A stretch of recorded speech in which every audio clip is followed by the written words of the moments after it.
Ohio really did go to President Obama last night, and he really did win. And he really was born in Hawaii. And he really is legitimately President of the United States, again. And the Bureau of Labor Statistics did not make up a fake unemployment rate last month.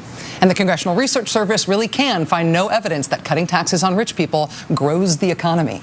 And the polls were not skewed to oversampled Democrats. And Nate Silver was not making up fake projections about the election to make conservatives feel bad. Nate Silver was doing math. And climate change is real. And rape really does cause pregnancy sometimes. And evolution is a thing. And Benghazi was an attack on us. It was not a scandal by us. And nobody is taking away anyone's guns. And taxes have not gone up. And the deficit is dropping, actually. And Saddam Hussein did not have weapons of mass destruction. And the moon landing was real. And FEMA is not building concentration camps. And UN election observers are not taking over Texas. And moderate reforms of the regulations on the insurance industry and the financial services industry in this country are not the same thing as communism. Listen. Last night was a good night for liberals and for Democrats for very obvious reasons. But it was also possibly a good night for this country as a whole. Because in this country, we have a two-party system in government.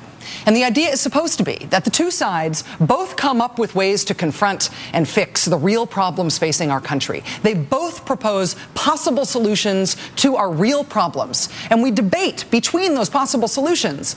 And by the process of debate, we pick the best idea. That competition between good ideas from both sides about real problems in the real country should result in our country having better choices, better options than if only one side is really working on the hard stuff.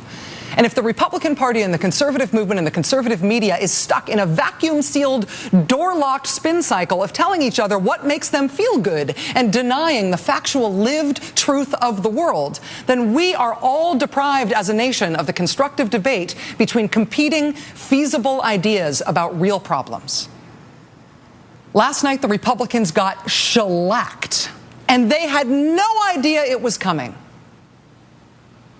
And we saw them in real time, in a real humiliating time, not believe it even as it was happening to them.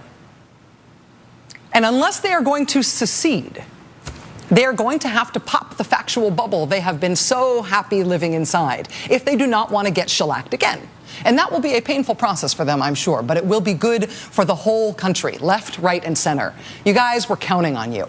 Wake up. There's real problems in the world. There are real knowable facts in the world. Let's accept those and talk about how we might approach our problems differently. Let's move on from there. If the Republican Party and the conservative movement and conservative media are forced to do that by the humiliation they were dealt last night, we will all be better off as a nation. And in that spirit, congratulations, everybody. Big night.